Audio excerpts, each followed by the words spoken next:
jemaat Tuhan, kita akan satukan segenap hati kita dalam doa. Terima kasih Bapa buat hari ini. Kembali Tuhan mengumpulkan kami jemaat Tuhan di tempat ini dengan ibadah hari pagi di Pekayon. Kami yang kembali ibadah di Jaka sore ini. Terima kasih buat kebaikan Tuhan di sepanjang hari ini. Kami jemaat Tuhan dapat berbakti. Kami para pelayan Tuhan bisa kembali juga melayani Tuhan dan juga jemaat-Mu. Tiba saatnya buat kami untuk masuk dalam firman Tuhan. Kembali Tuhan, sucikan, kuduskan, dan urapi pikiran, perasaan, keinginan hati kami agar jadi tanah yang baik, jadi tanah yang subur, di mana firman Tuhan sebagai benih dapat ditabur. Kami bisa menangkap pesan Tuhan, memahaminya dengan baik, dan melakukannya dalam hidup kami, sehingga hidup kami secara rohani dapat bertumbuh dan berbuah berlipat-lipat ganda, memuliakan nama Tuhan, menikmati berkat Tuhan, dan menjadi berkat buat sesama kami. Terima kasih Tuhan, kami sudah siap untuk firman-Mu sore ini. Kami sambut dengan sukacita dalam nama Tuhan Yesus Kristus. Haleluya. Amin. Puji Tuhan. Silakan duduk. Terima kasih buat Bapak Ibu Saudara yang sudah melayani kita semua. Haleluya. Shalom. Shalom. Shalom. Shalom. Apa kabar? Luar biasa. Semangat masih? Semangat. Puji Tuhan ya. Terima kasih buat sore ini pada melayani GPIA, baik yang di Pekayon maupun Jaka pada sore ini ya. Siapa yang ibadah di Pekayon tadi ada? Oh, sebagian ya, puji Tuhan ya. Baiklah, kita akan masuk dalam firman Tuhan. Saya mau ambil firman Tuhan pada sore ini dari Kejadian 2 ayat 16 dan 17. Kejadian 2 ayat 16. Oh, musik di sini aja ya. Kayak majelis. Majelis kan itu pantutnya ya. Oke. Matius. Kejadian 2 ayat yang ke-16 ya. Matius mengambil bacaan saya hari ini. Kejadian 2 ayat 16 dan 17. Saya baca ya. Lalu Tuhan Allah memberi apa? Perintah ini kepada manusia. Apa katanya? Semua pohon dalam taman ini boleh kau makan buahnya dengan bebas. Semua pohon dalam taman ini boleh kau makan buahnya dengan bebas. Ini adalah perintah Tuhan. Artinya sebuah keharusan. Satu kata ini penting sekali. Lalu Tuhan Allah memberi perintah kepada manusia. Kalau diberi perintah, boleh nggak dilanggar? Boleh nggak? Kalau Tuhan kasih pilihan, boleh dimakan, boleh juga enggak. Artinya dimakan boleh, nggak dimakan juga nggak apa-apa. Kalau Tuhan bilang Tuhan memberi pilihan kepada manusia. Semua pohon dalam taman ini boleh kau makan buahnya dengan bebas. Kalau Tuhan kasih pilihan artinya boleh dimakan, boleh juga enggak ya.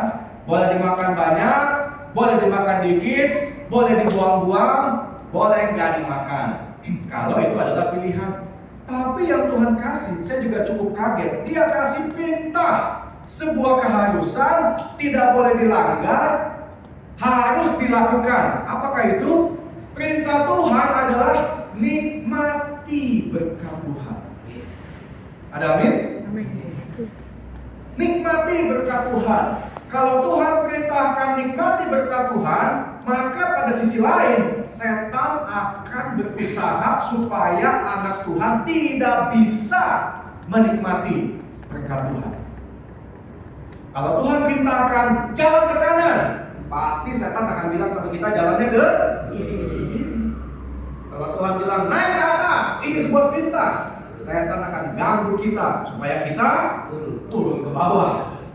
Kalau Tuhan bilang makan, semuanya bebas, nikmati, setan akan bilang jangan dimakan, buang-buang aja, simpen aja. Betul apa enggak? Rupanya ya sejak awal Tuhan itu mau kita bisa menikmati berkat Tuhan. Karena ada orang yang punya banyak berkat tapi nggak bisa menikmati berkat Tuhan. Saya punya teman, Cici sama Dede, temannya saya kenal dua-duanya. Dulu rumahnya dekat sama rumah saya. Mamanya ya mungkin usia 50 tahunan gitu ya. Guru bahasa Mandarin, guru bahasa Chongpa. Kalau saya pulang ke rumah, kadang-kadang saya lihat si tante ini jalan kaki pakai payung siang-siang jam 2 pagi, jam 3 pagi pakai payung gitu ya. Rumahnya dekat sama rumah saya. Jadi kalau saya pas mau pulang ke rumah, ketemu si tante dari jalan kaki, saya berhenti sebentar. Saya buka kaca, saya bilang, tante mau pulang? Iya, tante mau pulang. Ayo ikut saya tante. Ikutlah dia sama saya. Pulang, dalam hati saya kasihan nih tante ya. Mungkin habis ngajar di sekolah atau ngelesin Mandarin, dia pulang pakai payung jalan kaki gitu ya. Cukup jauh, mungkin 2-3 kilo jalan kaki dari depan sampai rumah itu 2-3 kiloan. Jadi tempo-tempo kalau saya ketemu sama dia di jalan, saya ajak dia pulang. Saya drop di rumahnya, saya pulang. Dalam hati saya, kasihan nih mama teman saya ya, gak punya kendaraan, jadi mesti jalan kaki gitu kan. Gak lama kemudian teman saya, cicinya dibeli ruko, Dede dibeli rumah. Cici sama Dede dua-dua dibeli mobil sama mamanya. Punya 2 anak, Cici dikasih ruko, Dede dibeli rumah. Dua-duanya dibeli mobil, mamanya tetap jalan kaki pakai payung. Jadi dugaan saya ini tante nggak punya duit, salah besar. Ini tante punya duit, banyak duitnya, bisa beli ruko cash, nggak cicil, bisa beli rumah cash, nggak KPR, bisa beli mobil cash, nggak pakai leasing. Artinya ini tante walaupun cuma guru Mandarin, duitnya antocien, tetap banyak duit gitu ya. Tapi kenapa di jalan kaki susah payah coba? Karena menurut saya ini tante memang bukan orang Kristen, nggak ngerti firman Tuhan. Dia cuma ngumpulin, nggak salah ngumpulin. Dia sendiri nggak bisa menikmati, salah nggak? Kalau kata Alkitab, ada orang punya karunia memiliki, tapi nggak bisa menikmati. Sebab rupanya ya, menikmati berkat Tuhan adalah bagian daripada ketaatan, bagian daripada karunia Tuhan. Amin. Amin. Jadi saya melihat kasihan gitu loh. Duit ada, usia udah 50-an, tapi masih hidupnya susah. Bukan karena nggak punya, tapi dia tanda kutip menyusahkan dirinya sendiri. Kemarin malam saya ngobrol sama teman saya sampai jam 11 malam. Teman saya anak orang kaya, mama papanya di Bandung, punya toko emas. Tapi kemarin anaknya cerita, si mama masih papa itu ya, emasnya itu puluhan kilo, sekilo aja berapa coba? 2,5 M kan, 2,6 M kan, emasnya itu puluhan kilo. Dia toko emas, tapi kalau makan ayam goreng ya, paha tuh dibagi 2. Bapaknya bonggolnya, mamanya yang gepengnya tuh. Toko emas, rumahnya 10 miliar harganya, emasnya banyak banget. Orang toko emas gitu loh, 40 tahun toko emas, gimana gak banyak emasnya ya. Tapi makan ayam goreng dibagi 2. Saya aja makan ayam goreng bukan dibagi 2, makan 2, bukan dibagi 2. Makannya 2 kalau ayam goreng gitu loh. Toko emas masa gak punya, tapi masih bisa menikmati hidup. Lalu sakit kemarin, papanya sakit, usia 75 tahun, sakit, masuk rumah sakit, toko emas, uangnya puluhan miliar, rumahnya 10 miliar, masuk rumah sakit, BPJS kelas 3. Itu kan buat orang susah, ya nggak? BPJS itu ada buat orang susah yang nggak punya duit. Makanya preminya berapa sih kelas 3? 30.000 atau berapa? Siapa sih kelas 3 ada? 35 ya? Bayangin tuh. Premi kesehatan dia bayar tiap bulan 35. Tadinya kelas 2 diturunin di kelas 3. Anak kan bertanya, kenapa diturunin? Cari yang lebih murah. Ya ampun. Bayangin tuh. Punya toko emas 40 tahun, gak punya pegawai.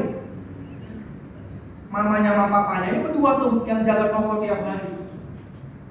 Bersihin, beresin kalau malam, masukin berangkas, pagi-pagi keluarin lagi, susun lagi di etalase, malam-malam ambil lagi, masukin berangkas, berdua aja tuh. Gak punya pegawai, kenapa sih gak punya pegawai? Takut nyolong katanya. Di rumahnya 2 lantai, 10 miliar tuh, gak pakai pembantu, bayangin. Ya nggak salah, nggak pakai pembantu, tapi kalau udah punya duit, usia udah 70, 80 tahun, mau 80 tahun, rumah 2 lantai, naik turun, nggak ada pembantu mah, nyusahin diri sendiri, ya apa enggak? Bayang kalau nggak punya duit, apa boleh buat jadi pembantu lah jadi rumah. Tapi kalau ada duit gimana coba? Kalau saya melihat rupanya emang ini perintah sederhana, tidak gampang untuk dilakukan, tidak mudah untuk dilakukan. Banyak orang hanya bisa memiliki, tapi untuk bisa menikmati butuh kasih karunia. Ada amin? Sebuah pohon dalam taman ini boleh kamu makan buahnya dengan bebas. Apa yang Tuhan kasih buat kita ya? Mau sedikit, mau banyak, mau mahal, mau murah, mau baru, mau lama. Apa yang Tuhan kasih? Kita harus belajar menerima, bilang sama-sama, menerima, mengelola, mengembangkan, menikmati hasilnya. Bagi-bagi sedikit lah buat sesama. Jadi berkat, amin. Rupanya ini firman Tuhan ya, yang Tuhan tulis di Kejadian ini memang fondasi karunia menikmati sih. Kalau kita mengerti perintah Tuhan buat kita ya, kita akan belajar apapun yang Tuhan kasih buat kita, enjoy aja. Dikasih makan ada daging ayam, nikmati. Gak ada ayam, cuma ada tempe, nikmati. Benar? Benar nikmati. Ada daging, hajar. Gak ada daging, cuma ikan asin, itu juga daging. Walaupun kecil-kecil dan tipis-tipis. Belajar untuk apa yang ada, nikmati dengan pengucapan syukur. Amin. Sebab itu adalah berkat Tuhan buat kita. Jangan bersungut-sungut apa yang Tuhan kasih buat kita. Kenapa si tante sama si om gak bisa nikmati? Ketakutan, itu masalahnya. Duitnya banyak. Orang kalau uangnya banyak gak punya Tuhan ya, bukan nikmat hidup, tapi takut. Itu buktinya. Si om si tante 40 tahun punya toko emas, duitnya dia bilang, pokoknya dia punya anak 3. Teman saya anak paling bungsu. Dia punya koko, punya cici sama dia. Mamanya ngomong gini, nanti juga emas